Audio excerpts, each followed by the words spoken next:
Puji Tuhan, saudara yang dikasih oleh Tuhan, kita ketemu lagi dalam seri pengajaran akhir zaman. Sekarang kita masuk pada sesi yang ke-13. Mari kita berdoa terlebih dahulu. Bapa di dalam kerajaan sorga, kami mengucap syukur karena sampai sejauh ini Tuhan memelihara kami dalam pemahaman yang benar melalui kebenaran firman Tuhan. Bukakan terus rahasia firman-Mu supaya kami jadikan pedoman untuk menjadi orang pengikut Kristus yang waspada dalam segala hal dan berpegang teguh pada iman kami pada Kristus. Bimbing kami ya Roh Kudus supaya kami dapat memahami setiap apa yang akan kami terima pada sesi yang ke-13 ini. Kami mulaikan di dalam nama Kristus Yesus Tuhan. Haleluya. Amin. Haleluya. Saudara, puji Tuhan. Sesi yang ke-13 berbicara tentang peniupan sangkakala yang ke-7. Ya, kita sudah membahas sangkakala pertama sampai sangkakala yang ke-6 pada sesi-sesi sebelumnya, dan sekarang kita masuk pada sangkakala yang ke-7. Saya berharap kalau saudara baru mendatangi sesi ini, saudara perlu melihat sesi-sesi sebelumnya dari sangkakala yang ke-7, sangkakala yang pertama, karena kita tahu ya, sangkakala yang keempat ketika ditiup ada seekor burung nasar, yaitu gereja sempurna yang berteriak 3 kali celaka untuk 3 sangkakala selanjutnya, yaitu sangkakala ke-5, ke-6, dan ke-7. Dan ketika sangkakala ke-7 ditiup, ada beberapa peristiwa yang terjadi dalam satu momen.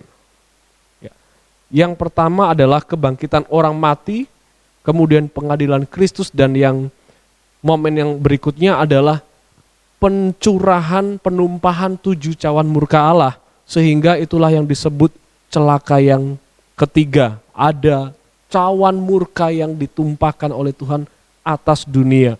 Nah, kita baca dulu untuk kebangkitan orang mati. Jadi pada sesi 13 ini ada 2 bagian. Bagian yang pertama kita bahas kebangkitan orang mati. Bagian kedua pengadilan Kristus. Sementara untuk penjelasan pencurahan 7 cawan murka pada sesi yang berikutnya.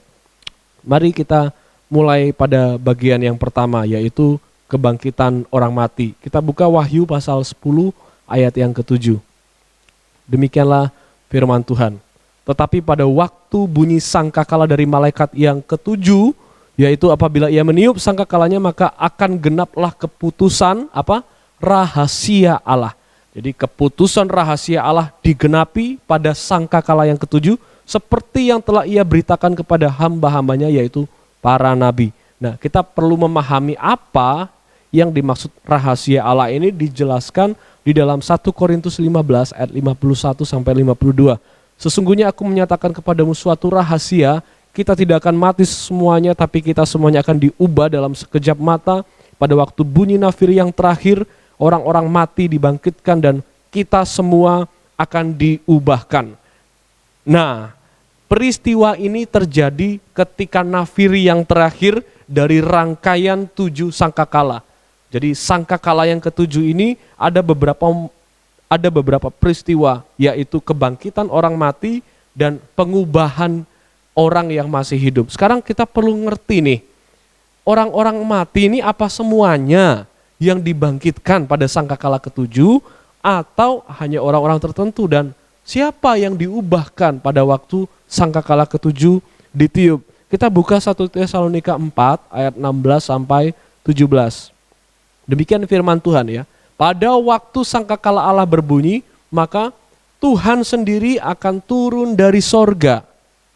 Perhatikan, ketika sangkakala Allah berbunyi, maka ini adalah berbicara pada sangkakala yang ke-7, tentang sangkakala yang ke-7. Ketika sangkakala ke-7 itu ditiup, Tuhan sendiri turun dari sorga, dan mereka yang apa di situ dikatakan? Mati dalam Kristus. Itu sudah sangat jelas bagi kita. Jadi tidak semua orang percaya, tidak semua orang di dunia ini yang sudah mati dibangkitkan pada satu momen bersama. Tetapi ada kebangkitan pertama atau kebangkitan orang percaya, orang percaya yang sudah mati, dan itu adalah ketika sangkakala ke-7 ditiup. Artinya orang-orang percaya sejak zaman dahulu kala, sejak zaman perjanjian lama, orang-orang yang percaya kepada Tuhan, yang berharap kepada Tuhan yang menyelamatkan, satu-satunya juru selamat datang daripada Tuhan dan Tuhan itu sendiri yang menyatakan diri dalam nama Kristus Yesus. Nah, kepada merekalah yang sudah mati akan dibangkitkan. Ya, itu kebangkitan orang mati yang dimaksudkan dalam sangkakala yang ketujuh ini. Maka bisa dikatakan ada dua kebangkitan dong ya. Kebangkitan pertama ini bicara tentang kebangkitan untuk orang-orang percaya yang sudah mati. Sedangkan kebangkitan kedua nanti adalah kebangkitan untuk semua orang yang tidak percaya kepada Tuhan.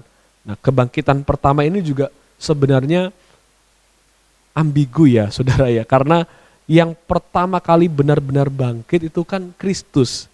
Dialah sulung, dia yang sulung, yang bangkit dari antara orang mati. Sedangkan kita adalah saudara-saudaranya di dalam kebangkitannya. Tetapi ini ketika berbicara tentang seluruh manusia, maka inilah disebut kebangkitan yang pertama, yaitu kebangkitan orang percaya.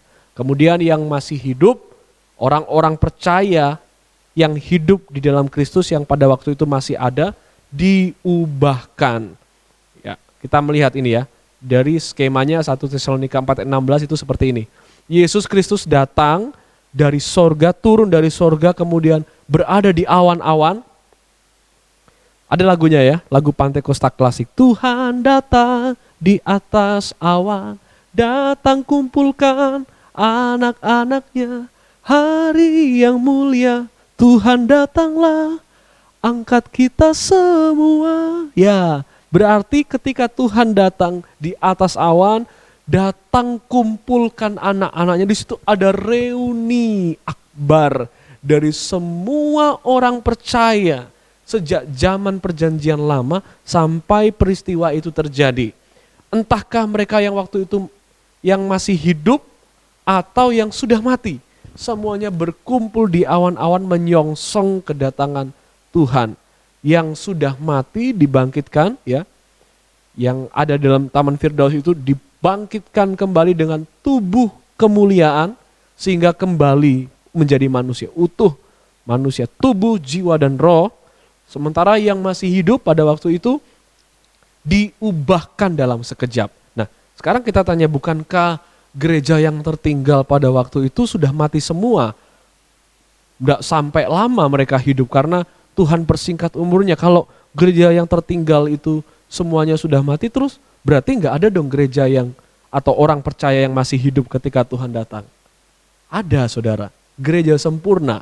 Ya, gereja sempurna pada waktu itu berada di padang gurun, disingkirkan dan masih hidup, disimpan dalam 3,5 tahun dari pemerintahan antikristus. Mereka masih hidup saudara, dan ketika Tuhan Yesus datang, gereja sempurna yang masih hidup ini diubahkan dalam sekejap. Sementara semua orang percaya dari perjanjian lama sampai yang terakhir, yaitu gereja yang tertinggal yang telah menjadi martir karena mempertahankan imannya di masa antikristus, mereka semua sudah mati, mereka mereka dibangkitkan pada kebangkitan pertama. Maka kumpullah ini ya, reuni akbar dari semua orang percaya dari segala zaman untuk menyongsong awan Tuhan di awan-awan. Ya. Itulah yang akan terjadi pada sangkakala yang ketujuh, saudara. Tetapi kalau kita berkata bahwa ini adalah kebangkitan yang pertama, terus bagaimana dong dengan kasus-kasus seperti yang saudara lihat pada tayangan berikut ini ya? Di situ saya klik dari banyak hal mungkin bisa terjadi di dunia ini. Selama Tuhan berkehendak, sesuatu yang menurut akal manusia tidak mungkin bisa saja terjadi. Misalnya seorang yang sudah meninggal bisa saja hidup kembali.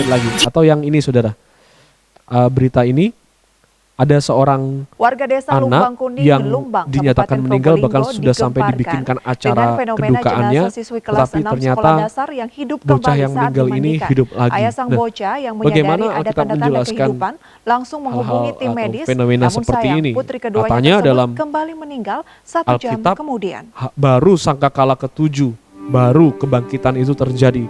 Tetapi kenapa Hingga kok kini, faktanya warga masih terus sudah ada yang berdatangan bangkit untuk duluan ini? menyampaikan rasa duka kepada Ya. keluarga di Seperti Gangguan, apa ini Desa maksudnya Lambang Kuning, Kecamatan kebangkitan-kebangkitan Lumbang, mereka? Kabupaten Probolinggo. Kemudian di Alkitab kan saudara Tak sudah jarang tahu warga yang cerita takziah ada ini orang menanyakan kebenaran Lazarus berita yang ya, beredar atau di media ada sosial orang-orang kepada yang orang sudah tua jika yang Siti sudah Mas mati Fufah 4 Wardah hari sempat hidup dibangkitkan kembali. lagi oleh Tuhan Yesus. Kematian Siti yang Berarti merupakan nggak ada siswi kelas kebangkitan, 6 SDN Lambang berarti Kuning ini menjadi buah bukan bibir kebangkitan lantaran saat pertama dong dimandikan di dalam rumah duka, Wahyu pasal jenazahnya 10 ayat menghangat 7 dan ini. mata Nah terbuka. begini saudara, begini. Ayah yang menyadari ada tanda Ya, kita perlu membedakan antara bangkit dalam fana dan bangkit dalam kekal.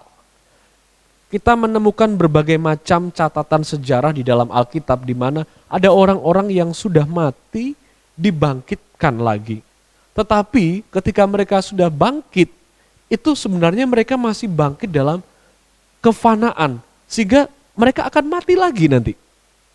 Saudara ingat peristiwa Yesus yang waktu itu di atas bukit ya, di atas bukit kemudian disalib, kemudian kegelapan terjadi dan orang-orang yang mati dalam kubur bangkit. Nah itu mereka tidak bangkit dan hidup selama-lamanya. Mereka bangkit tetapi nanti akan mati lagi. Jadi ini adalah kebangkitan yang fana, sementara yang disebutkan dalam Alkitab yang benar-benar bangkit. Ya, ini the real bangkit ini. Ketika bangkit gak akan mati lagi.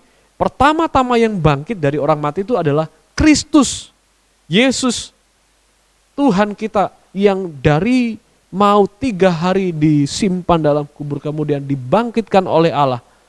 Dan kebangkitan Kristus ini adalah kebangkitan yang pertama sebenarnya. Ya, dialah yang sulung yang bangkit dari antara orang mati.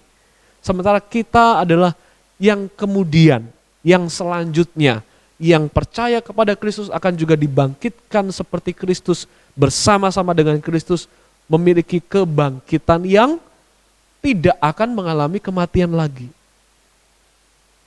Jadi kebangkitan ini yang dimaksud adalah kebangkitan di dalam kekekalan.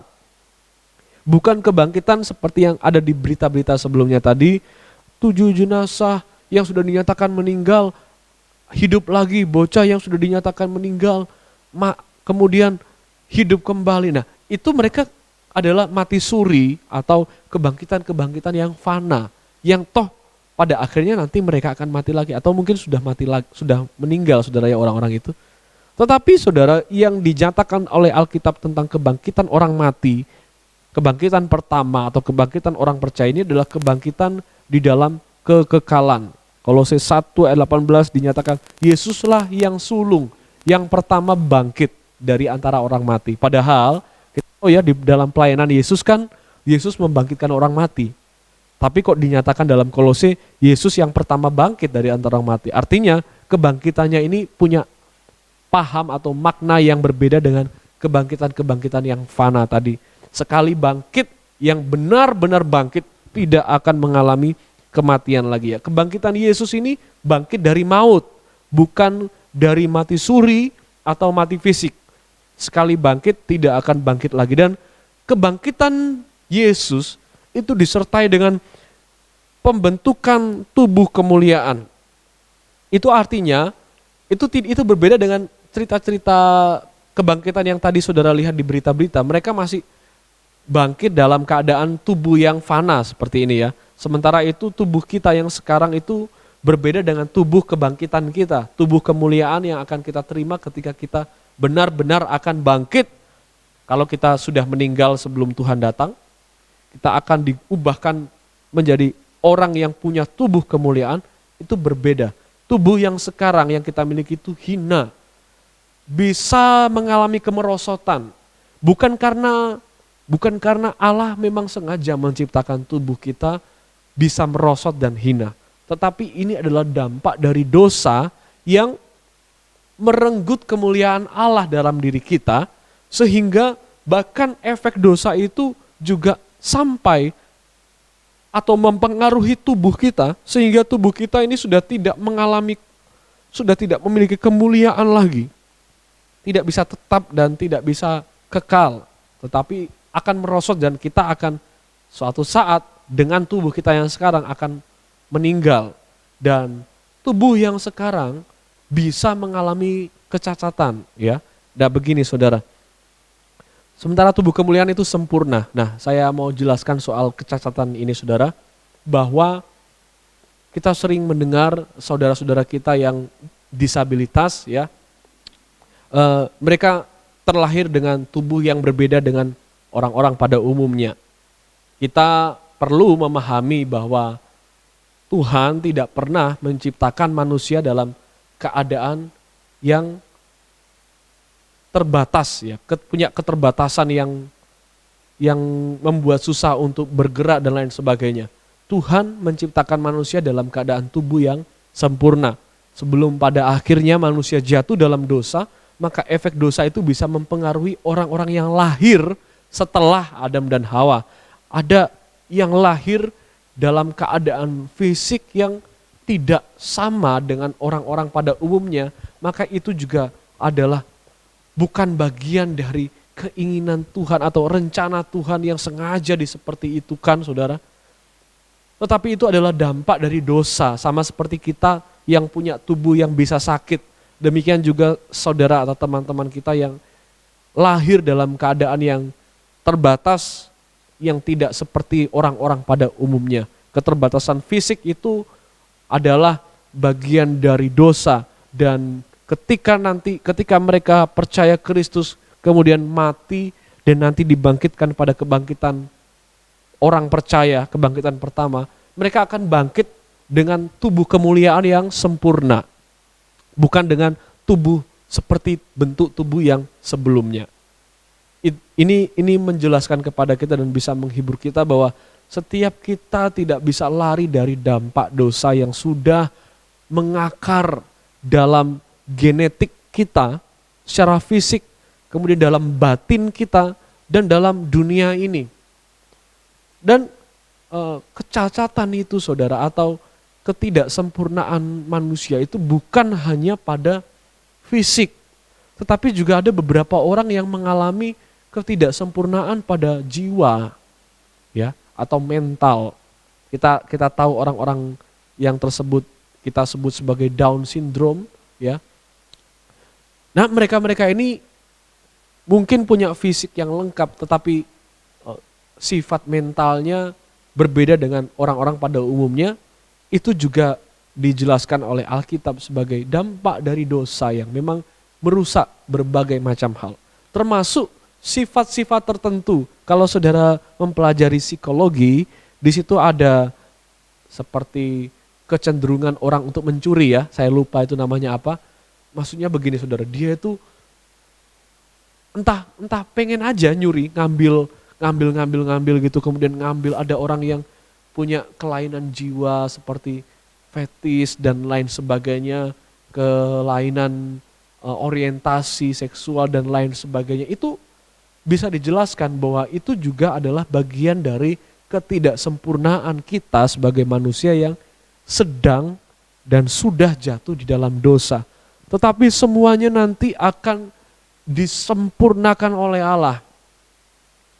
Akan disempurnakan oleh Allah dalam tubuh kemuliaan yang bukan hanya tubuh secara fisik yang baik, tetapi juga sifat mental dan jiwa kita juga baik. Tidak ada yang mengalami kecacatan atau sesuatu yang terbelakang seperti yang kita alami hari-hari. Dan saya berharap kalau kita memiliki tubuh yang seperti orang pada umumnya, kita tidak menganggap rendah mereka-mereka yang terlahir tidak seperti orang-orang pada umumnya, entahkah itu mental, kejiwaannya, atau entahkah itu fisiknya. Karena kita pun, misalnya saya, saudara ya, saya yang secara kasat mata, saya punya tubuh yang seperti orang-orang pada umumnya. Tetapi saya menyadari bahwa jiwa saya juga tidak sempurna, mengalami juga kecacatan, sehingga ada momen-momen di mana saya jatuh dalam kekalutan, mungkin stres, galau, depresi. Itu bagian dari ketidaksempurnaan jiwa manusia yang menimbulkan rasa derita. Ya, saya menderita, dan setiap kita yang mengalami sakit hati atau gangguan kejiwaan kita, mungkin depresi, stres, atau pikirannya terlalu overthinking, sampai seperti kita nggak terkontrol, itu semua bagian dari ketidaksempurnaan jiwa yang diakibatkan karena kita telah jatuh dalam dosa. Yang diakibatkan karena kita telah jatuh dalam dosa, sehingga ada berbagai macam penyimpangan-penyimpangan yang terjadi dalam jiwa kita. Sifat-sifat kita. Jadi ini bukan hanya bicara tentang fisik, saudara ya. Tetapi jiwa juga, sifat juga, mental, orientasi kita. Ada yang mengalami perbedaan yang tidak sama dengan orang-orang lain. Ada yang suka dengan benda, terangsang dengan benda-benda tertentu. Ada yang sukanya sama binatang. Ada yang sukanya sama anak kecil. Ini semua gangguan psikis. Ada juga yang orientasinya dengan sesama gender, sama seksual, sama jenis kelaminnya. Ini termasuk pada ketidaksempurnaan jiwa kita. Jiwa kita mengalami distorsi-distorsi yang tidak seharusnya, yang tidak dalam rancangan Allah. Tetapi pun demikian, Allah masih sanggup mendatangkan kebaikannya di dalam keadaan kita yang tidak sempurna ini. Ya. Jadi dalam beberapa orang yang terlahir yang tidak sempurna secara fisik, Tuhan kasih sesuatu yang baik melalui ketidaksempurnaan fisiknya. Dalam beberapa orang yang tidak sempurna mentalnya, jiwanya, sifatnya, Tuhan kasih sesuatu yang beda. Tuhan pakai itu untuk mendatangkan kebaikan bagi setiap orang yang mengalami ketidaksempurnaan karena dosa kita ini. Betapa baiknya Tuhan, bukan Tuhan lepas tangan dan jelek-jelekan kita. Haha, salah lu sendiri, lu jatuh dalam dosa, akibatnya nih lihat, lu nggak sempurnakan tubuhmu bisa merosot, tubuhmu bisa sakit, tubuhmu bisa mengalami derita. Bahkan karena dalam tubuh kita yang sekarang kita perlu minta berkat kan? Karena kita terpisah dari kemuliaan Allah, kita terpisah dari berkat Allah, maka dengan tubuh kita yang sekarang kita perlu terus minta berkat yang dari Tuhan, berkat damai, sukacita, kemudian sejahtera, kebahagiaan dan penghiburan. Sementara itu tubuh kemuliaan itu dibentuk dari berkat. Sehingga berkat itu telah menempel atau mendarah daging, menjadi bagian kita. Ketika kita sampai atau memiliki bentuk tubuh kemuliaan. Tubuh kita dibangun dari berkatnya Allah. Sementara tubuh kita yang sekarang, yang terpisah dari kemuliaan Allah, tubuh kita merosot, tubuh kita hina sehingga kita perlu meminta berkat itu. Sementara itu ketika kita punya tubuh kemuliaan, kita dibentuk tubuhnya dari berkatnya Tuhan. Yang ketiga, saudara, Yesus Kristus yang pertama bangkitnya seperti ini, ya. Dan hanya karena suara Yesus sajalah ada kebangkitan. Saudara bisa baca ayat-ayatnya yang sudah saya tampilkan. Saya tidak akan bacakan semuanya satu persatu, saudara. Yang keempat, kebangkitan Yesus itu begini, saudara. Kebangkitan orang, semua manusia, entah yang percaya dan yang tidak percaya, itu hanya mungkin terjadi jika suara Yesus keluar memerintahkan orang untuk bangkit. Ya. Tanpa ada perintah dari Yesus, tanpa ada sesuatu kuasa dari Yesus untuk menarik mereka bangkit, setiap orang tidak bisa bangkit. Karena Yesuslah kuasa kebangkitan itu, maka setiap orang dibangkitkan karena Yesus. Entahkah yang di dalam Yesus atau yang di luar Yesus. Yang di dalam Yesus bangkit dengan Yesus, yang di luar Yesus bangkit karena Yesus. Dibangkitkan untuk sesuatu yang Tuhan sudah siapkan. Ya. Kemudian yang kelima, kebangkitan tubuh menandakan bahwa Tuhan memuliakan orang percaya seutuhnya. Jadi kita tidak akan masuk surga hanya dengan jiwa dan roh kita, tetapi seutuhnya kita sebagai manusia yang punya tubuh, jiwa dan roh, kita dalam keutuhan kita dimuliakan Tuhan. Di dalam pandangan Alkitab atau kebenaran firman Tuhan, tubuh ini tidak jahat, tubuh rusak, tetapi tubuh tidak jahat, tubuh tidak perangkap atau seperti sarang di mana kebenaran itu terperangkap di dalamnya sehingga kita harus membebaskan diri dari tubuh materi ini. Bukan seperti itu iman Kristen. Ya, tubuh ini juga dihargai Allah sekalipun tubuh kita jatuh dalam dosa, sudah jatuh dalam dosa, itu sebabnya Tuhan bilang persembahkanlah tubuhmu. Karena bukan hanya roh dan jiwa kita yang berkenan di hadapan Tuhan, tapi juga tubuh kita diinginkan Tuhan untuk kita persembahkan bagi Tuhan. Ya, maka dengan kebangkitan ini kita tahu bahwa Tuhan memuliakan orang percaya seutuhnya, Tuhan juga menghukum orang durhaka seutuhnya. Jadi Tuhan tidak hanya menghukum roh jiwa orang durhaka, tapi tubuhnya juga dihukum. Ketika nanti orang-orang tidak percaya akan dibangkitkan pada kebangkitan yang kedua. Itu kita akan bahas nanti, tapi sekarang kita bahas kebangkitan yang pertama. Ya. Jadi kebangkitan pertama itu bicara tentang kebangkitan apa, saudara? Orang-orang percaya sejak zaman perjanjian lama sampai yang martir itu karena mati untuk mempertahankan imannya di masa antikristus. Semuanya dibangkitkan dan yang masih hidup, yaitu gereja sempurna yang disimpan di padang gurun itu, yang hidup, yang tidak mati itu diubahkan oleh Tuhan, dan dua kloter ini akan bergabung jadi satu di awan-awan permai untuk menerima satu peristiwa yang disebut Alkitab sebagai pengadilan Kristus. Dan inilah bagian kedua yang ada pada sesi yang ke-13 ini, yaitu pengadilan Kristus.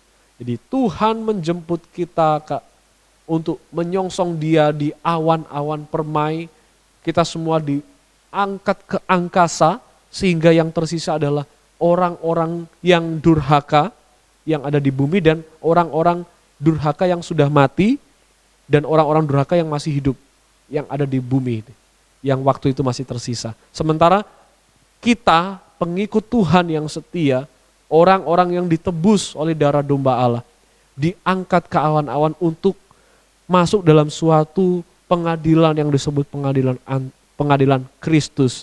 Kita baca soal pengadilan Kristus ini dalam 2 Korintus 5 ayat 10, kemudian dalam Roma 14 ayat 12 ya. Demikian.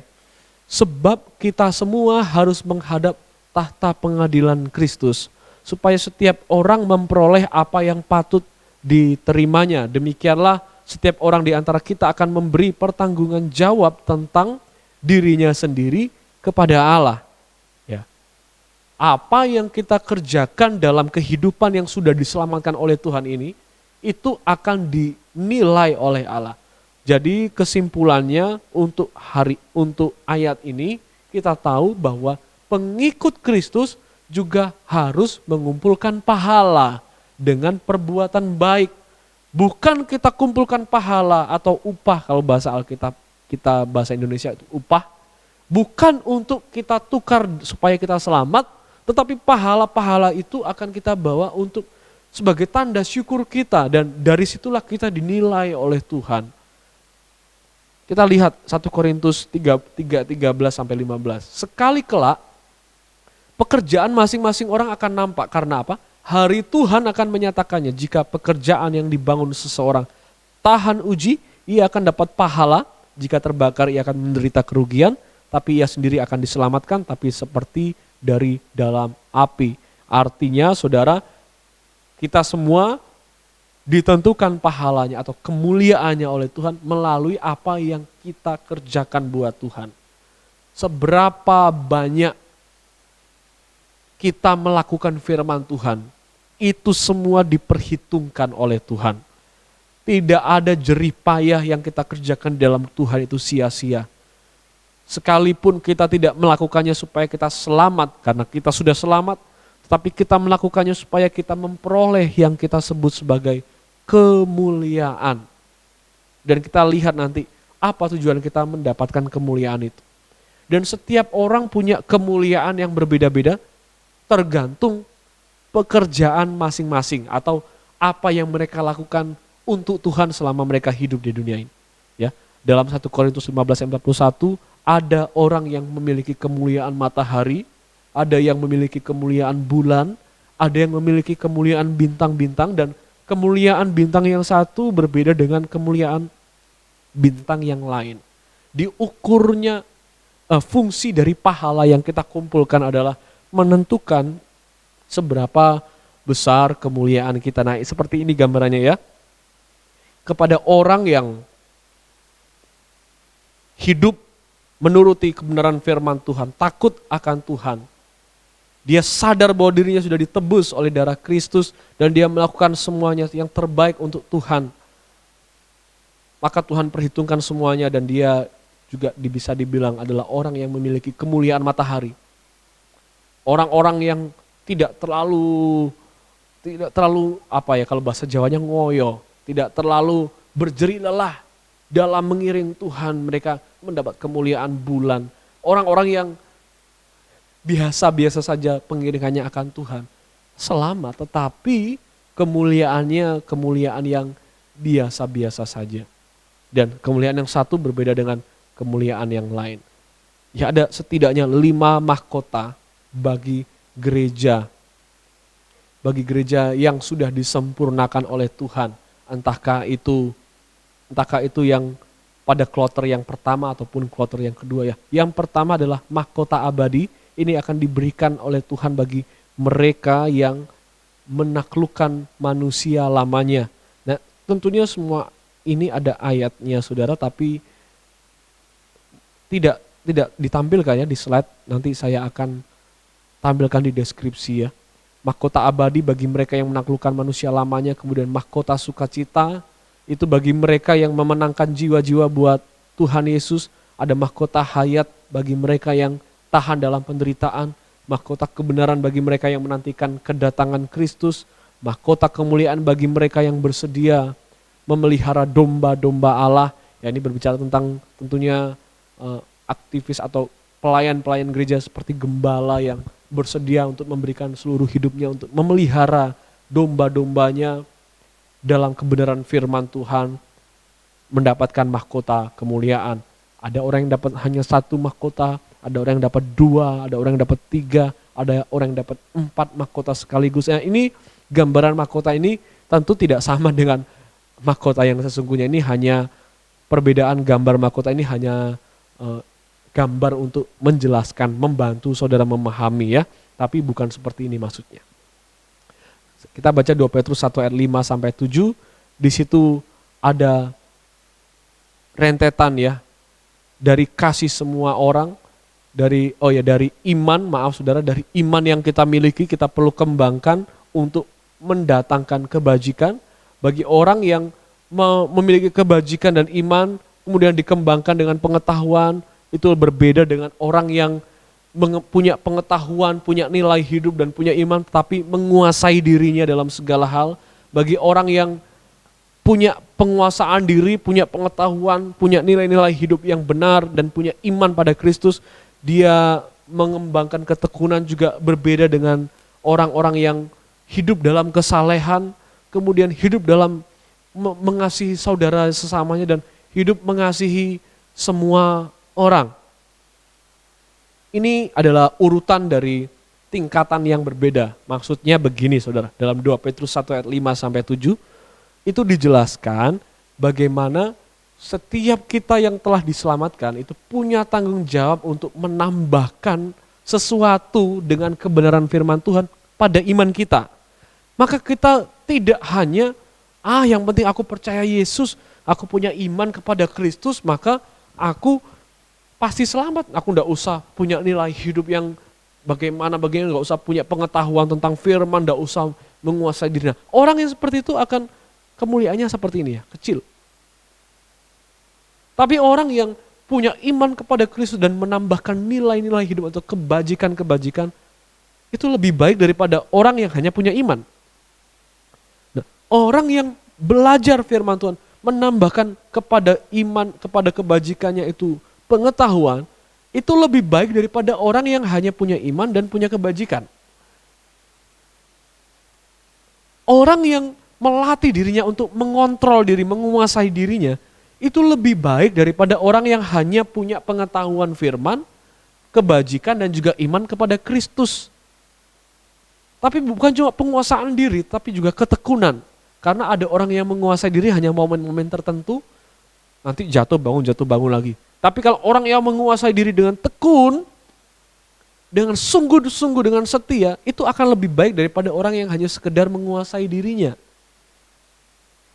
Bicara tentang kesalehan, orang yang mengiring Tuhan dalam kehidupan yang lingkungan yang benar, suasana yang benar, kesalehan ini bicara tentang datang beribadah ke gereja, melayani Tuhan, baca firman Tuhan, memuji Tuhan, berdoa, puasa. Itu adalah bentuk-bentuk kesalehan.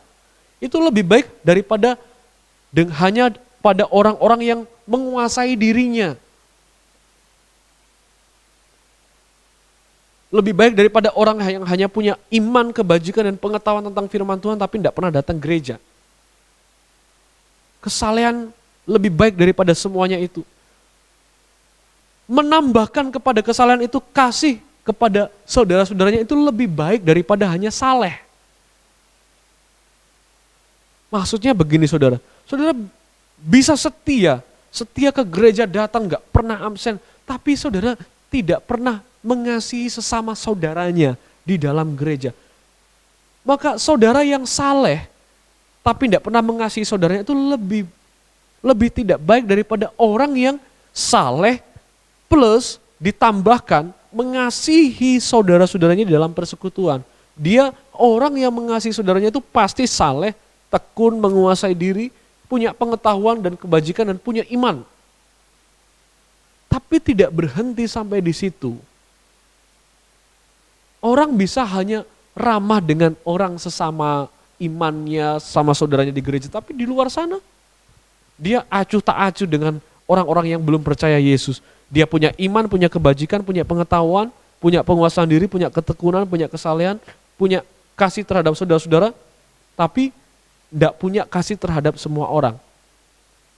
Maka perlu untuk kita melatih diri lebih meluaskan berkat iman kita yang kita miliki ini, kita luaskan lagi, kita tambahkan kepada iman kita, kasih kepada semua orang. Nah, inilah sesuatu yang berbeda. Ada orang-orang yang hanya berhenti sampai di yang penting iman. Ada orang yang berhenti hanya sampai di kebajikan. Ada orang yang berhenti hanya sampai di pengetahuan. Tidak mau menguasai diri. Ada orang yang berhenti sampai di tekun, saleh saja, hanya mengasihi saudaranya. Ada orang yang sampai kepada belajar untuk mengasihi semua orang. Ya saudara, tentunya kasih pada semua orang ini adalah bagian terakhir yang kita kerjakan kalau kita sudah memiliki semuanya. Ada orang-orang yang mengklaim, wah untuk apa kamu datang ke gereja kalau kamu gak bisa mengasihi sesama, mengasihi tetanggamu, mengasihi orang-orang lain yang belum percaya Yesus, mengasihi fakir miskin, janda, yatim piatu di luar sana. Kamu gak usah saleh-saleh. Nah, gak bisa. Itu pola pikir yang keliru, saudara. Jangan langkahi apa yang sudah tertulis di dalam Alkitab. Semuanya urut dari yang paling mendasar, yaitu iman kita kepada Kristus, kemudian mengalir keluar kepada kebajikan, kepada pengetahuan, penguasaan diri, baru terakhir adalah kasih pada semua orang. Maka orang-orang yang suka berkata, percuma kamu punya pengetahuan firman, tapi tidak mengasihi sesamanya, itu adalah pola pikir yang keliru. Bagaimana kita bisa benar mengasihi semua orang kalau kita tidak punya pemahaman tentang firman Tuhan? Bagaimana kita bisa saleh kalau kita tidak bisa menguasai diri? Bagaimana kita bisa saleh kalau kita tidak bisa punya mental tekun? Bagaimana kita bisa punya mental tekun kalau kita tidak punya penguasaan diri? Artinya semuanya itu adalah berurutan dari iman, tambahkan kepada imanmu kebajikan, tambahkan kepada imanmu pengetahuan, tambahkan lagi kontrol diri, ketekunan, saleh, kasih saudara, pada kasih semua orang. Maka orang-orang demikian yang memiliki, yang dipandang Tuhan berbeda daripada orang yang hanya sekedar ikut Tuhan tapi tidak melakukan sesuatu, tidak menambahkan kepada imannya itu apapun, hanya percaya Yesus saja. tidak berusaha belajar firman Tuhan, tidak berusaha menguasai diri, tidak berusaha untuk hidup dalam ketekunan, maka kita yang sudah tahu kebenaran firman ini, kita sudah sampai di tangga yang mana? Di posisi kita yang sekarang. Mari kita tambahkan lagi sampai pada yang terakhir. Kita mampu mengasihi semua orang. Mungkin setiap kita yang mendengar sesi ini ada dalam tangga yang berbeda-beda. Ada yang mungkin baru memiliki iman pada Kristus, belum punya penguasaan diri, belum punya pengetahuan. Nah, mari kita tambahkan ini semua melalui pemahaman firman Tuhan, melalui hidup taat akan Tuhan. Nanti pada waktunya pengadilan Kristus itu dicanangkan oleh Tuhan dan terjadi, kita semua akan menerima semua janji Tuhan itu. Kemuliaan Allah itu akan kita terima dalam bentuk kemuliaan yang dipersembahkan sebagai upah kita selama melakukan perbuatan baik selama di dunia ini. Dan saudara yang dikasihi oleh Tuhan, pada akhirnya nanti mahkota-mahkota yang kita terima ini tidak untuk kebanggaan kita sendiri, tapi mahkota yang kita terima ini akan kita persembahkan untuk Tuhan. Jadi ujung-ujungnya lagi-lagi adalah Tuhan. Setiap orang percaya tidak dididik untuk memuliakan dirinya sendiri. Sekalipun Tuhan berikan janji engkau akan dimuliakan bersama-sama dengan Kristus, tetapi kemuliaan yang kita terima ini akan kita persembahkan kepada Kristus yang sudah memuliakan kita, yang berdosa diangkat kepada kehidupan yang kekal. Oh, pujilah nama Tuhan, dan bila melalui kebenaran ini kita hidup sungguh-sungguh sebagai pengikut Kristus ya. Kita hidup takut akan Tuhan dan jangan hanya berhenti pada kata aku percaya Kristus adalah Tuhan dan Juru Selamat. Tambahkanlah kepada imanmu kebajikan, tambahkan lagi pengetahuan, tambahkan lagi penguasaan diri, tambahkan lagi ketekunan, tambahkan lagi kesalehan, tambahkan lagi kasih pada saudara, tambahkan lagi kasih pada semua orang. Mari kita berusaha untuk lakukan yang terbaik supaya kita memperoleh kemuliaan dari Allah. Kemuliaan, ya saya berharap kita semua memperoleh kemuliaan matahari, di mana kita memiliki kemuliaan yang besar. Karena dengan kemuliaan yang besar itu kita memberikan yang terbaik bagi Tuhan. Benar-benar ya, the real memberikan yang terbaik. Giving my best adalah ketika Tuhan kasih saya kemuliaan sesuai dengan apa yang saya lakukan, dan kemuliaan itu saya persembahkan untuk Tuhan.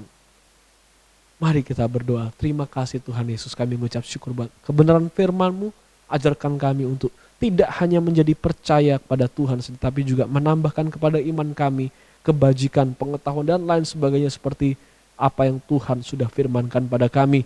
Karena kami rindu memperoleh kemuliaan yang daripada Tuhan untuk kami persembahkan bagi hormat dan kemuliaan nama Tuhan Yesus saja. Kami akhiri sesi ini di dalam nama Tuhan Yesus Kristus. Haleluya.